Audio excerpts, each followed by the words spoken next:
নাজ নিয়ামত ভক্ষণ তুমি করবে, কিন্তু ওইগুলি ভক্ষণ করার পরে এই আল্লাহ রাব্বুল আলামিনের শুকর আদায় করবে। শুকর আদায় তুমি যদি বান্দা করো তাহলে কি হবে? আল্লাহ নিজেই ঘোষণা করেছেন তোমার নিয়ামতকে বাড়াইয়া দিব, কিন্তু কিয়ামতের কঠিন ময়দানে আমি ওইগুলি হিসাব কিন্তু আমি আল্লাহ একটাও নিব না। আর আমি আল্লাহ রাব্বুল আলামিন যে সমস্ত নিয়ামত তোমাকে দুনিয়ার জমিনে দিয়েছি, বান্দারা রে, তুমি ওই সকল নিয়ামতগুলি ভক্ষণ করার পরে শুকরিয়া জ্ঞাপন না করো, শুকর আদায় করো না করো, কিয়ামতের কঠিন ময়দানে আমি আল্লাহ কিন্তু তোমাদের হিসাব নিবই নিব। ইসলাম দিয়েছে কে?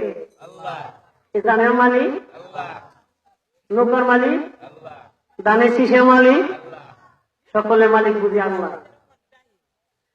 আচ্ছা, এখন একবারকে জিজ্ঞাসা করলাম নামাজে আসেন শরীর ভালো না, আরেকজনকে জিজ্ঞাসা করলাম কাপড় ভালো না, জমিন জায়গা তুলসির ফিল আরদ, জমিনটা আল্লাহর। আপনি একজন মুসলমান, আপনার কর্তব্য এই পবিত্র জমিনের ভিতরে সব জায়গার ভিতরে নামাজ হয়।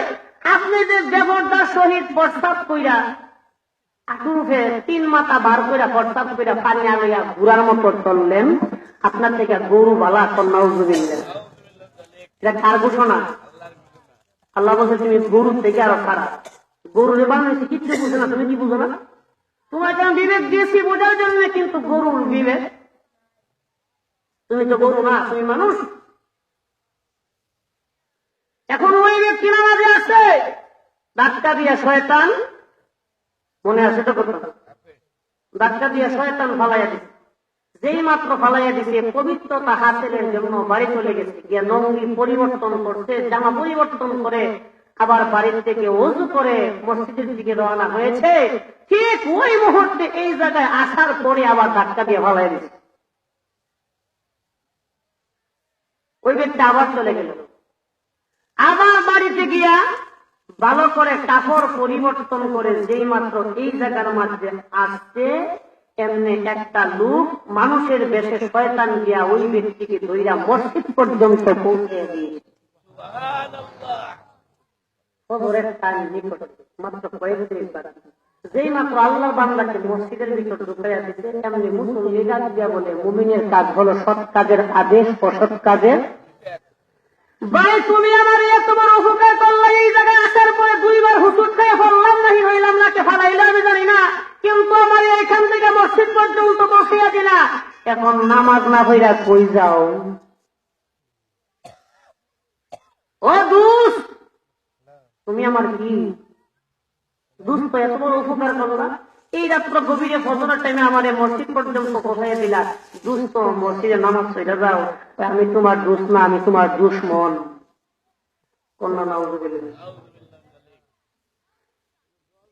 শয়তান আমাদের কি?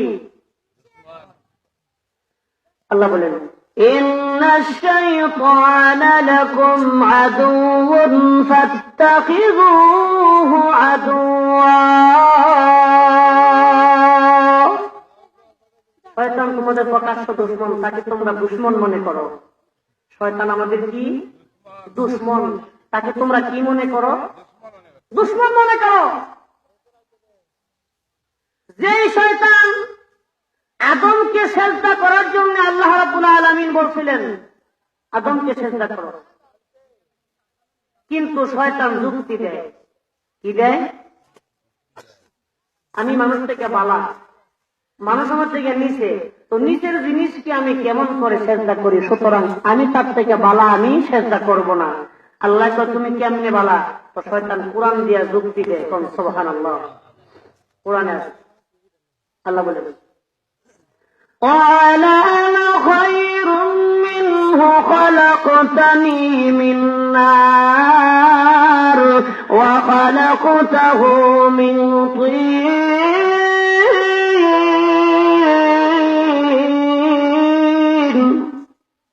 قال أنا خير منه, আমি তার থেকে ভালো, আমি তার থেকে বালা কেমনে বালা? তারে বানাইছে মাটি দিয়ে, আমারে বানাইছে আগুন দিয়া, সুতরাং মাটির থেকে আগুন বালা, সুতরাং আমি বালা। আল্লাহ তো তুই যখন আমার এই কথা না মানি না, তোরটা তুই সঠিক রেখেছ, আজকে থেকে তুই জাহান্নামে, আজকে থেকে তুই জাহান্নামে। এমন শয়তান আমি তোমার দুষ্ট না, আমি তোমার দুশ্মন। এত বালা লোক কোনদিন মানুষের দুশ্মন হতে পারে না। আমার নাম মিস্টার ইবলিশ। ওয়াজ কি গুরুস্থানে হচ্ছে না মানুষের সামনে হচ্ছে? তার সামনে হচ্ছে তো কিছু হানা কইেন জিকির করি, লা ইলাহা ইল্লাল্লাহ, লা ইলাহা ইল্লাল্লাহ, লা ইলাহা ইল্লাল্লাহ। সাদাদ বেহস বানাইলো, মনের মতো সাজাইলো, এক কদম রাখার পরে আল্লাহ আজরাইলকে পাঠাইলো। লা ইলাহা ইল্লাল্লাহ, লা ইলাহা ইল্লাল্লাহ, লা ইলাহা ইল্লাল্লাহ, লা ইলাহা ইল্লাল্লাহ মুহাম্মাদুর রাসূলুল্লাহ সাল্লাল্লাহু আলাইহি ওয়াসাল্লাম। এখন দ্বিতীয়বার যখন বলাইয়া দিছে, সুদা মসজিদে গেছে, শয়তান কয় আমি তোমার দুশ্মন, আমি তোমার দুশ্মন। এত ভালো মানুষ কোনদিন মানুষের দুশ্মন হতে পারে না। কয় আমি তোমার উপকার করছি না অপকার করছি। কি করছি? আমি আল্লাহ বলতে বলে শয়তান তুমি আমার এত বড় উপকার করেছ, হাত ধরে মসজিদ পর্যন্ত বসে দিয়েছ, এরপরে তুই মুখ দিয়া বলতেছ তুমি আমার উপকার করছো না অপকার করছো। আমি তোমার অপকার করছি। কেমনে করে আমার উপকার করলে না অপকার করলে? তাহলে শুনে রাখো, যে সময় তুমি প্রথম ঘর থেকে মসজিদ পর্যন্ত বসতেছিলে, এই জায়গায় আসার পরে আমি তোমাকে যখন বালাইয়া দিলাম, আবার তুমি যখন কাপড় পরিষ্কার করার জন্য বাসায় গেলা, আল্লাহ খুশি হইয়া তোমার জিন্দেগির সকল গুনাহ মাফ করে দিয়েছে। আবার যখন এই জায়গার মধ্যে তোমার শেখ ফালাইবার জন্য, তোমাকে ফসলাইবার জন্য বসে রইলাম, আবার তুমি যখন এই জায়গার মধ্যে আসলে, দ্বিতীয়বার যখন তোমাকে আমি হুতুট খাওয়াইয়া ফালাইয়া দিলাম, আল্লাহ তোমার পরিবারের সকলের জিন্দেগির গুনাহ মাফ করে দিয়েছে। এই জন্য মনে করেছি প্রথম আল্লাহ এই জায়গার মধ্যে তোমাকে ফালাইবার কারণে আল্লাহ তোমার জিন্দেগির সকল গুনাহ মাফ করে দিয়েছে। দ্বিতীয়বার ফালাইবার কারণে তোমার পরিবারের সকলের জিন্দেগির গুনাহ মাফ করে দিয়েছে। এখন আমি যদি আল্লাহর কাছে বলি, আল্লাহ যদি এখন আমি যদি তোমাকে ফালাইয়া দিই আবার তৃতীয়বার, আল্লাহ না জানি সকল মুসল্লিদের গুনাহ মাফ করে দেয়। এই জন্য তোমাকে আমি না ফালাইয়া মসজিদ পর্যন্ত পৌঁছাইয়া দিয়েছি। এখন খাইতে জান্নাত যাও, মাগনা যাওয়ার পতার রাখছি না। এখন খাইতে জান্নাত, আল্লাহর গোলামি কইরা জান্নাত যাও। প্রথমবার ফালাইছে আল্লাহ তোমার গুনাহ মাফ করে দিয়েছে, দ্বিতীয়বার ফালাইছে আল্লাহ তোমার পরিবারের সকলের গুনাহ মাফ করে দিয়েছে। এখন চিন্তা করলাম, প্রথমবার ফালাইলাম নিজের গুনাহ মাফ, দ্বিতীয়বার ফালাইছি পরিবারের সকলের গুনাহ মাফ, এবার তৃতীয়বার যদি ফালাই না জানি আল্লাহ আমার উপর বেজার হইয়া তার উপর খুশি হইয়া মুসল্লি সকলের গুনাহ মাফ করে দেয়। এই জন্য আমার কাছে এটা ভালো লাগছে না। এখন খাইতে জান্নাত যাও, আমি তোমাকে মসজিদ পর্যন্ত পৌঁছাইয়া দেই। ভাইরা আমার, এখন এই জমিনটা আল্লাহর, এই আকাশটা